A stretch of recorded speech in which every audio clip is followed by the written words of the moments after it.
R$ 288 mil.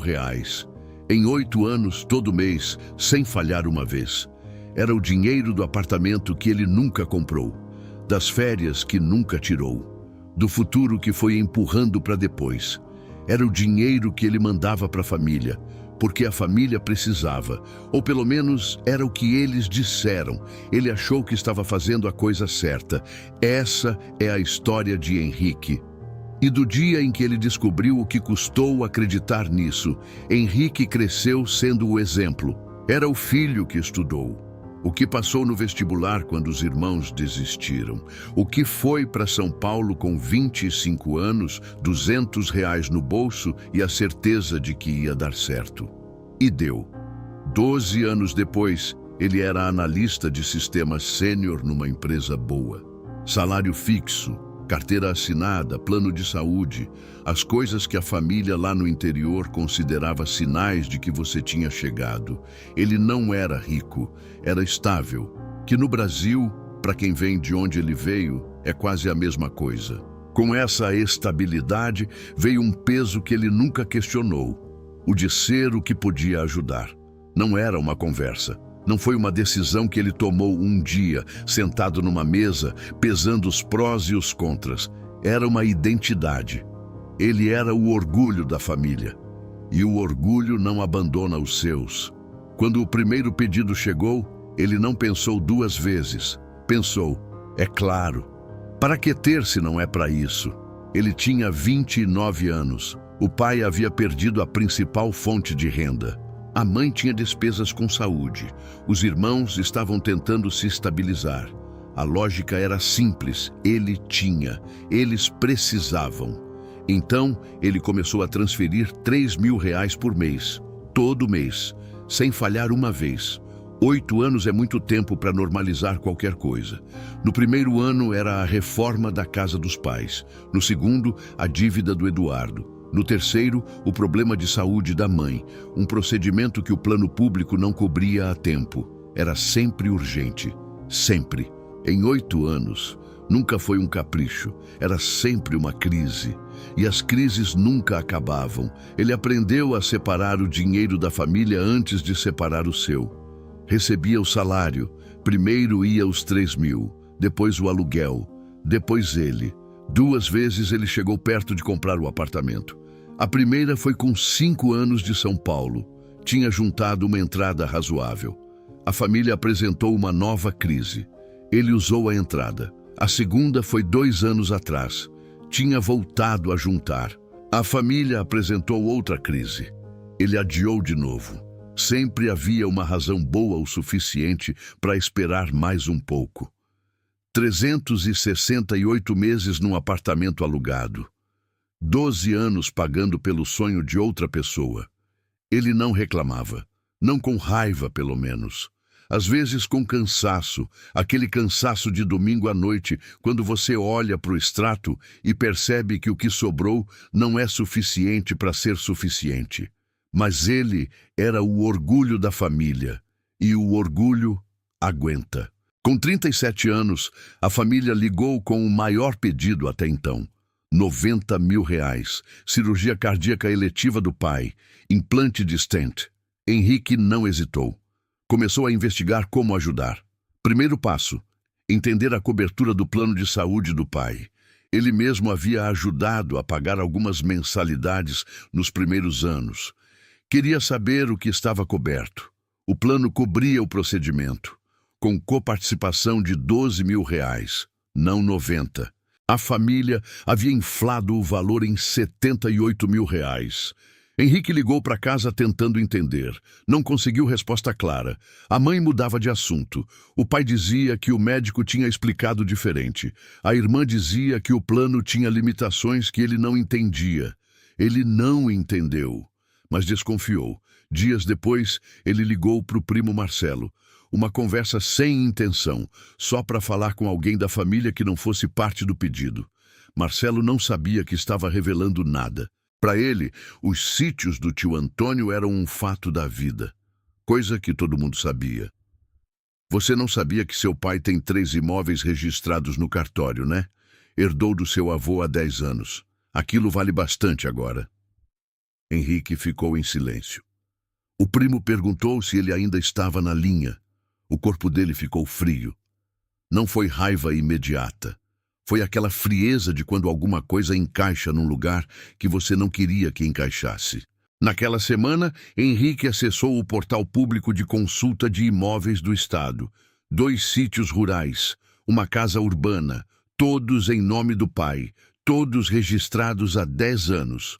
Pesquisou o CNPJ que havia visto num documento antigo, empresa de arrendamento de terras rurais, ativa, com faturamento declarado, e na conta bancária dos pais, a mesma que ele havia ajudado a configurar anos atrás, quando ainda tinham acesso compartilhado, havia R$180 mil em poupança.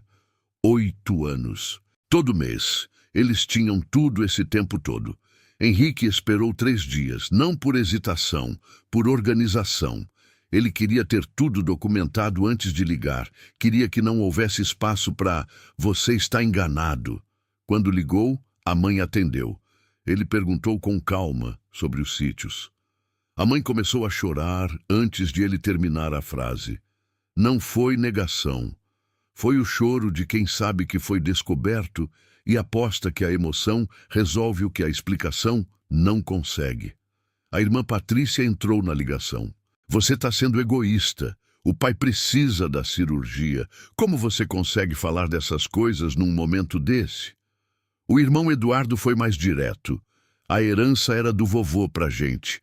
Não tem nada a ver com você. Você não estava aqui quando o vovô morreu. Nenhum deles negou os imóveis.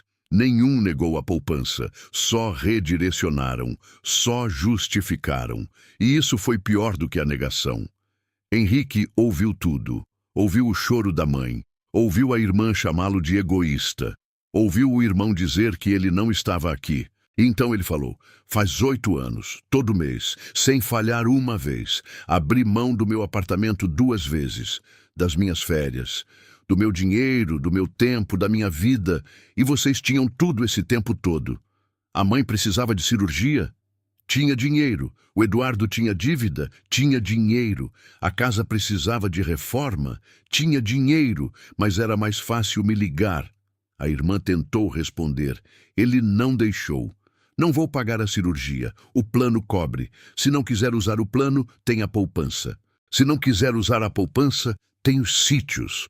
Vocês têm recursos. Sempre tiveram. Chega. Ele desligou. Ficou sentado no silêncio do apartamento alugado por um tempo que ele não soube medir. E pela primeira vez em 8 anos, não sentiu culpa. Na semana seguinte, Henrique foi ao banco. Tinha o valor da entrada, o mesmo valor que havia reservado para a família. O mesmo dinheiro que, em outras circunstâncias, teria ido para mais uma urgência que nunca acabava. Ele assinou os papéis. O apartamento não era grande, 62 metros quadrados num bairro de classe média em São Paulo, distante do ideal que ele havia imaginado quando tinha 25 anos e achava que aos 37 teria chegado mais longe. Mas era dele. Quando recebeu as chaves, foi sozinho. Não chamou ninguém. Abriu a porta, entrou, fechou atrás. O apartamento estava vazio. Cheiro de tinta nova. Luz de tarde entrando pela janela da sala. Aquela luz específica de fim de tarde em São Paulo que fica dourada por uns 15 minutos antes de virar roxo. Ele foi até o centro da sala e sentou no chão. E chorou. Não era tristeza. Era o choro de quem finalmente para de carregar um peso que nunca deveria ter sido seu. Aquele dinheiro sempre foi dele. Aquela vida sempre foi dele. Ele ficou lá até o apartamento escurecer. Depois levantou, ligou a luz e começou a pensar onde ia colocar o sofá. A cirurgia do pai foi coberta pelo plano de saúde, integralmente, com coparticipação de R$12 mil, que a família pagou com recursos próprios. Antônio se recuperou bem. Está em casa. Henrique não cortou a família. Não foi embora sem deixar endereço. Não bloqueou ninguém. Passou a transferir R$500 por mês, o suficiente para não carregar o peso de ter abandonado. não o suficiente para sustentar uma mentira. A família ficou ressentida por um tempo, talvez ainda fique. Ele está em paz com isso. O que ele levou mais tempo para entender e que ninguém te ensina é que ajudar alguém com má fé não é generosidade. É cumplicidade com uma narrativa que não é verdade. Ele não ajudou a família porque eles precisavam. Ajudou porque acreditou que precisavam. E tem uma diferença enorme entre as duas coisas. Ele perdoou. Não porque foi fácil, porque ficar com raiva era continuar pagando, só que em moeda diferente. Ele não devia nada a ninguém. Nunca deveu. Só demorou 8 anos para entender isso. Hoje, Henrique mora no apartamento dele. Tem um sofá que ele escolheu sem perguntar se era caro demais. Uma viagem marcada para o ano que vem. A primeira em 12 anos que não vai ser interrompida por uma urgência da família.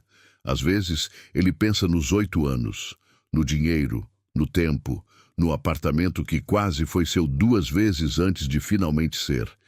E aí ele olha pela janela da sala, naquela luz de tarde que ele agora reconhece como a luz da sua casa. E segue.